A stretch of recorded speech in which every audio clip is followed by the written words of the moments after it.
Hi, my name is Weston from Caldwell County BBQ, and today I'm going to show you how to maintain a fire.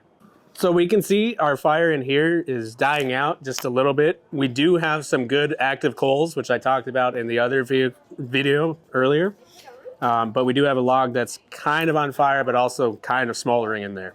So I'm going to show you what you would do in this situation. All right, so the first thing I'm going to do here is I'm going to try to take out some of the dead coals or ash that are in there, which again are going to be the gray or charcoal color. This is going to help maintain some airflow and also just get rid of some stuff that we don't need in the pit.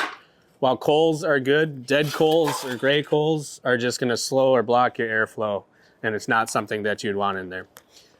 So at this point, I'm going to move that log to the side. I'm going to redistribute my coal bed.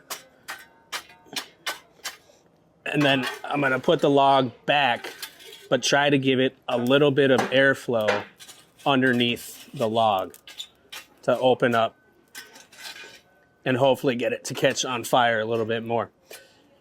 So you can see it is starting to catch a little more on fire at this point. And then right now is where I'm going to add another piece of mesquite to keep that fire burning nice and hot. All right, so I'm going to grab a piece of mesquite to use. And then always keeping in mind of your airflow and placement.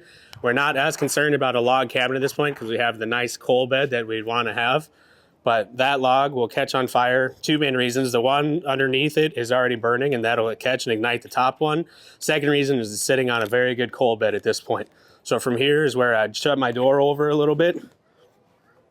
And that is how you maintain a fire.